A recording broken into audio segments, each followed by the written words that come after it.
Good to see you. Good to see you. Thank you. Appreciate you, man. Good afternoon, Doctor. Hey. How are you? I'm good. Congratulations to you. You, sir. On your recognition. Thank you. Well, good afternoon, everybody. Thank you so much for being here. I'm Michael Novotny, Superintendent, Salado ISD, and this is Salado Middle School. We opened this facility 5 years ago, and we're very proud of this school here. Although I'll say that never in my wildest dreams did I think we would have this many dignitaries and VIPs and members of the media here, all just to check out some books here from our library. So our librarian will be in the back later, and you're welcome to check out some books later. But I thank you for being here for the Governor Abbott signing of House Bill 2, and this bill will provide historic raises for our teachers here in Salado ISD, along with teachers all across the state in every public school district. And I know it's a team effort when you've got 150 state representatives and 31 state senators to get a bill across the line for the governor to sign. But there's one in particular that I wanted to thank, and that's Representative Buckley, our state representative here in Bell County.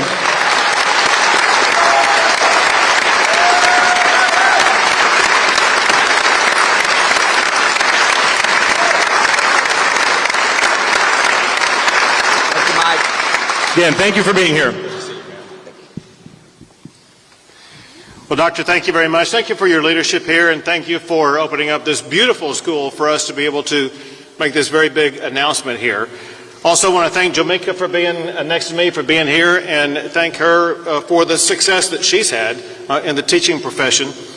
Very much I want to thank Chair Buckley as well as Chair Creighton for their leadership, working all the way through the session, negotiating to the very end to make sure we got the best package possible across the finish line. But they'll be the first to tell you, they don't do it themselves, and you can't have one member of the House and one member of the Senate get legislation passed. It takes members of both the Texas House and Texas Senate to get this bill across the finish line to my desk. And we've got great members of the Texas House with us here today on both sides of us, and some members of the Texas Senate also. Give it up for the members of the Texas House and Texas Senate.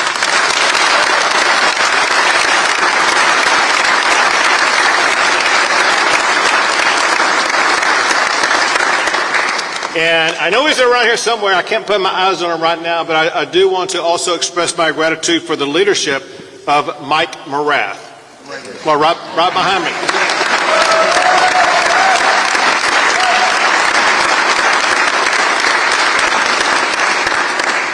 Anyone who thought I had eyes in the back of my head got disproved right now. So we're here obviously to officially sign House Bill 2. And I'll talk about some of the elements of that bill. But before I do, I want to provide the context of what it is that we're seeking to achieve, both through House Bill 2, as well as all these laws that we've passed concerning education. What is our goal in education? If you look at what's happened in years and decades past, we've had leadership that's been repeatedly focused on education. The primary focus, however, has been on different tactics and strategies to meet that particular moment in time, to meet the needs that existed at that time, without, however, setting an overarching goal and a mission about what we are trying to achieve in the state of Texas. I say that I am the first governor in the history of our state to actually articulate that goal. Texas is number one in so many categories. Texas should be number one in educating our children.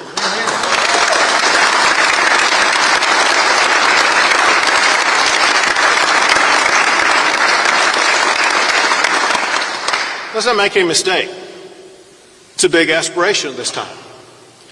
The goal to be number one, to become a champion, starts with a spark of aspiration. And that aspiration provides drive to be able to achieve that goal. But we all know that aspiration alone doesn't achieve a goal, especially a goal as lofty as being ranked number one. That requires action. We've been down this road in Texas many times. A few decades ago, Texas was categorized by some publications as a bad state for doing business. We wanted to recalibrate, repair, and rebuild from that and cast a new vision about being a great place for doing business. And you look at what happened after that aspiration, after the recalibration, after the action. Texas is now listed and ranked by CEOs as the best state for doing business for 20 years in a row.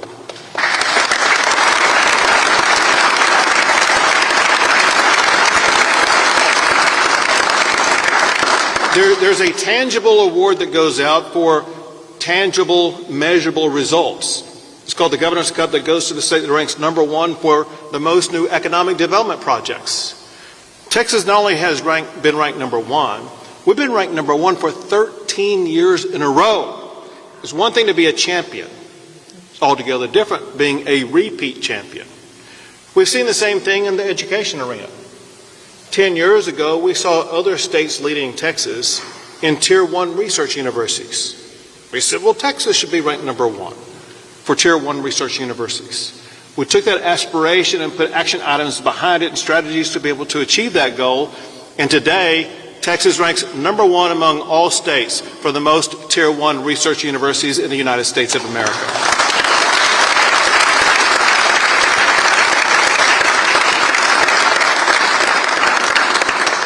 I could list to you dozens of ways in which Texas ranks number one.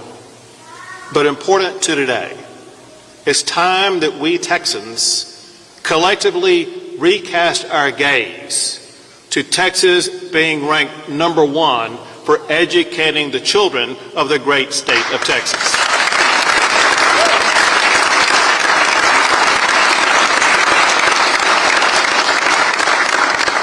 House Bill 2 takes substantial steps toward us achieving that goal. It starts with better funding our schools. This law does that by providing a record $8.5 billion boost to education funding in the state of Texas.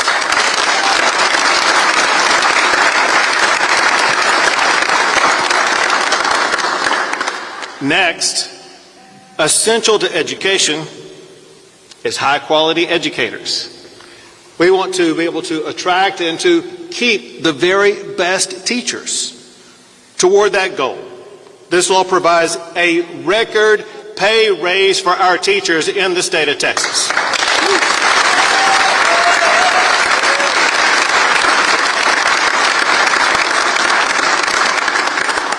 Teacher pay will be at an all-time high.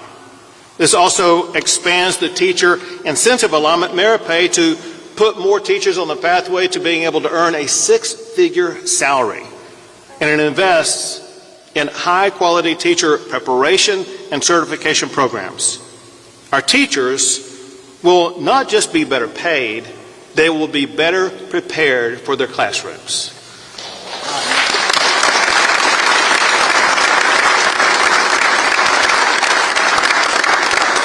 Another element to improve education is better curriculum. It requires mastering the basics. This law does that. It funds reading and math education for our students and substantially increases funding for special education students. Equally important is improving career training for students across Texas. The purpose of education is not just gaining knowledge. It's also developing skills that will build a career that will also advance our state. Our state needs more professionals in high-paying careers like nurses, welders, mechanics, plumbers, and electricians. This law will prepare students for the workforce by expanding career pathways, especially in rural districts, increasing funding for programs in high-demand fields, and providing resources for career training facilities. More than anything, this law will help students go from graduation directly into a good paying job right here in the Lone Star State.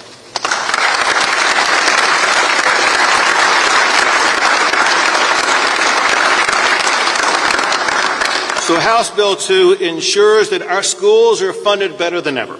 Teacher pay and student funding are at all-time highs. Reading and math performance is on an upward trajectory, and students will be better prepared for the workforce than ever before.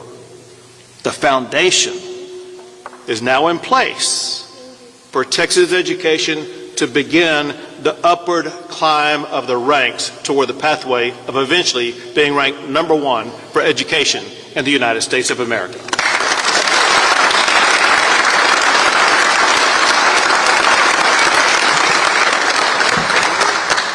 Now to sign the bill.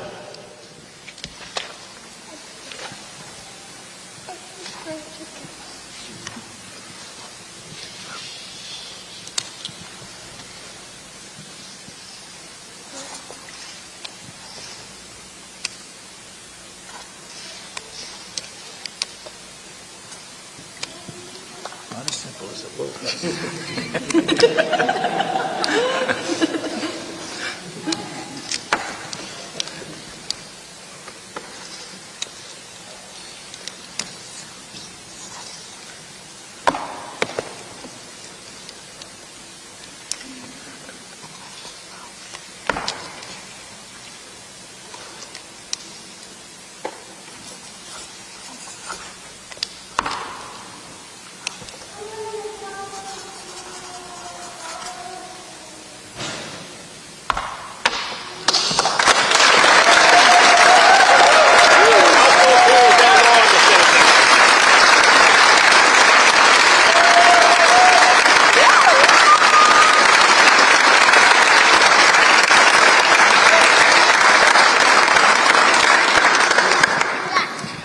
It's now my pleasure to pass the microphone to Jamaica Gray, who, as I understand it, is the 2025 Region 12 Elementary Teacher of the Year. Give it up for Jamaica.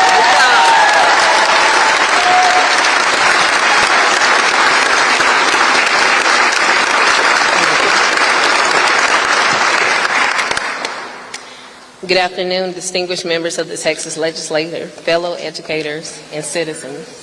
My name is Jamaica Gray, and I am honored to stand before you today as a kindergarten teacher at Kennedy Powell Elementary School in Temple ISD.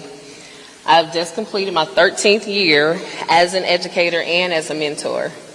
I currently serve as a senior policy fellow on the Texas Teacher Plus Advocacy Group, and as the governor just mentioned, I was the 2024 Region 12 Teacher of the Year. I also went off to be one of the finalists for the 2025 Texas Teachers of the Year as well. But beyond my classroom experience, I am the proud wife of my Army veteran husband, Michael.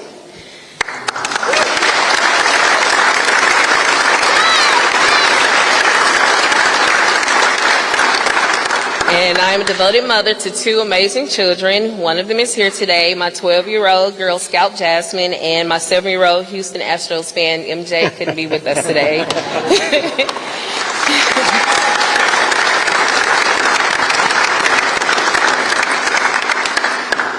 I extend heartfelt appreciation to Chairman Buckley and to our legislators for their hard work on House Bill 2. And to Governor Abbott, I just want to say thank you for signing this legislation into action, marking the largest teacher investment in public education in our state's history. House Bill 2 is more than just a policy. It is a promise to our teachers. This bill prioritizes teacher compensation and preparation, as well as research-based strategies by the way of teacher reading and math academies in early literacy and numeracy, which are critical to long-term academic success. House Bill 2 makes a powerful commitment to the future of the teaching profession. The bill allocates $187 million towards quality teacher preparation, including teacher residencies and mentorships. House Bill 2 also delivers a holistic investment in teacher compensation. For teachers with 3 or more years of experience, it introduces a well-deserved permanent retention allotment, as well as expands the teacher incentive allotment, which I just so happen to be a master teacher to receive some of that allotment.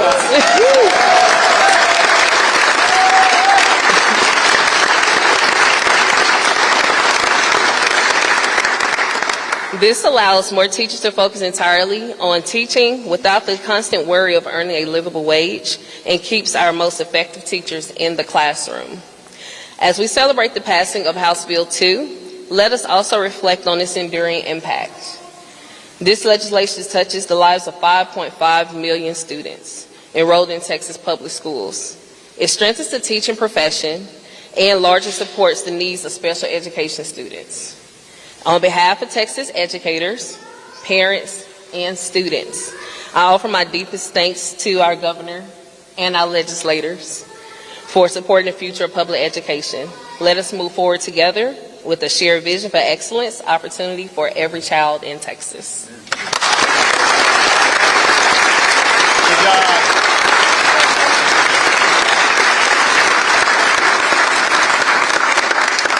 Thank you all. We'll take a few questions. Or,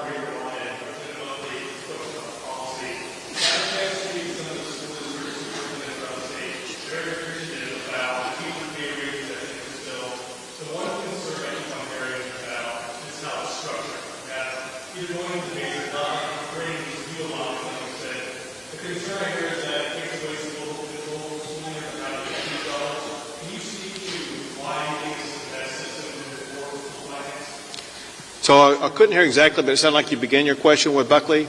Yeah. I'm happy to answer also, but and so here's what has actually happened over the past decade, and that is as opposed to putting teacher pay raises in the basic allotment, teacher pay raises have been allocated increasingly separately because we wanted to make sure that 100 cents on the dollar was actually reaching the teacher, as opposed to any of that money being used for administrative expenses.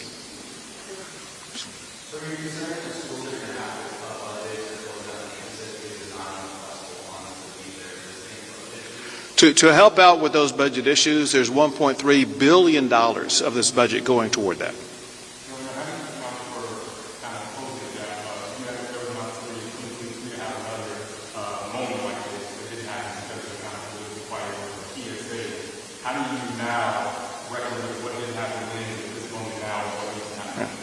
So to be clear, what happened both in 2023 and 2021, well, we being the state, but also every state in the United States, we're dealing with one-off education budgetary issues.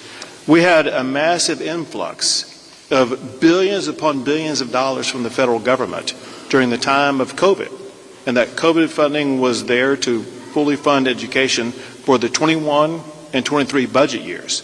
This year, we don't have that. And that's why it was necessary that Texas step up this time and make sure we provide the funding in a record form to make sure that we're putting the Texas schools on a pathway toward that number one goal.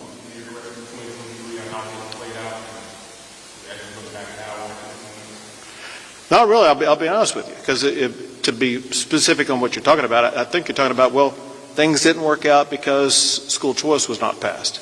The school choice bill that passed this year, far superior to what was on the table in 2023. And the school funding this year, far more than what was offered in 2023. In hindsight, there's more school funding and a better school choice program that came out of this session than what would have happened in 2023.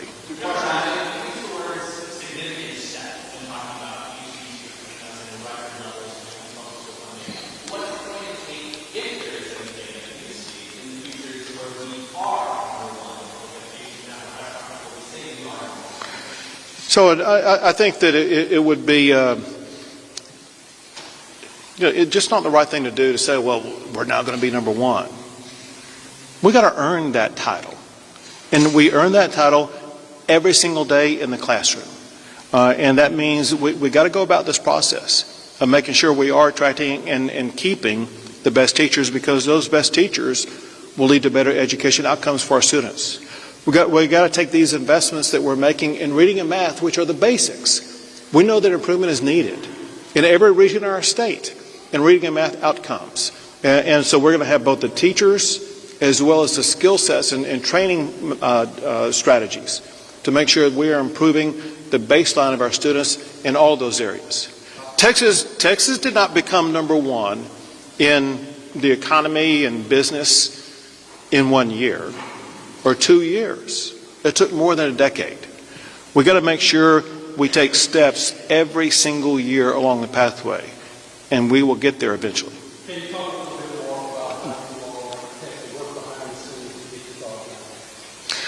I mean, to be honest, the senator and representative would be better at that. I'll just say, from our perspective, from the governor's office, we came in very encouraging of Chair Buckley and Chair Creighton about where they were. You know, we began this session with what I'll call a running start, based upon past budget proposals, and we were able to hone it along the way.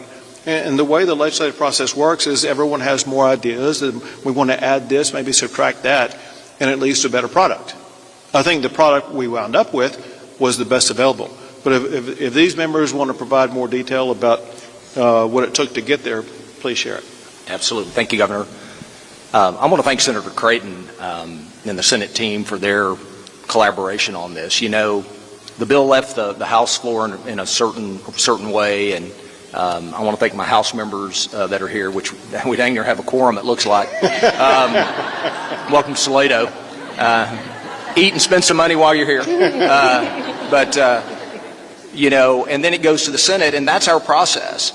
But the best thing is I knew I have a friend in Brandon Creighton, and that he and I understand the importance of getting something like this across the finish line. There's never been a more important time to put the resources in the hands of our educators for us to be number one. And that's what we kept in mind the whole time, was how do we go about doing that. I had great help from other members of the House working on this, and the Lieutenant Governor and the Speaker were great as we walked in a little under 8 and ended up at $8.5 billion as we recognized what we needed to be number one, and then hopefully put the resources behind it. And anyway, I'll let Senator Creighton add on to that. Yes, I would just add much of the same. I mean, I'm very grateful to the strong leadership of the governor, the lieutenant governor, and the speaker, and how they continued to lead during the session. Chairman Buckley is a strong negotiator and a man of character and integrity. All the kids that you see in this room and our teachers, our moms and dads out there, definitely on his heart as the top priority for doing what is best for the future of our public schools. And as Chairman Buckley mentioned, just our staffs and our working relationship on the toughest of days in one of the most complex funding bills that out of the nearly 10,000 bills filed in the legislative session, the complexity of this bill and just making sure that we never lost sight of who we're serving, who deserves the finish line to be accomplished. And for these kids standing up here with us and all around this room, staying the top priority. And as the chairman mentioned, these members standing here from the House and the Senate, our 1,200 public school districts and all of our students across the state, they will never truly know how important our public schools and our education process in this state is to them. Each and every one of them were key to shaping this bill and exactly where we are today for this historic piece of legislation that I think is a generational change for our public schools. There was so much to talk about in the strategies that we invested in early literacy and numeracy, and in the teacher compensation, teacher prep, and teacher certification. The fact that this teacher allotment for compensation is not just a bonus or a stipend, it's for the first time ever permanent, and it will grow permanently, and that cup will be filled every single biennium going forward. That is incredible, right?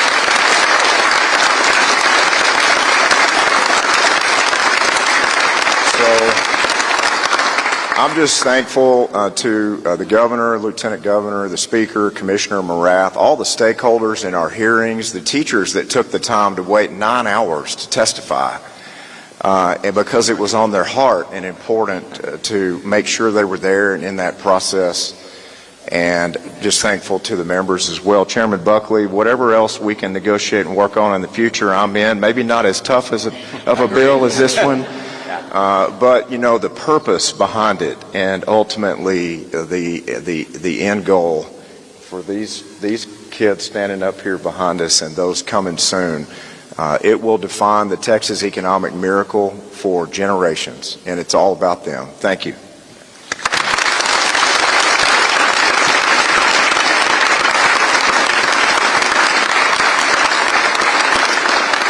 Well, thank y'all very much. All the best to everybody here, and for our teachers, have a great summer.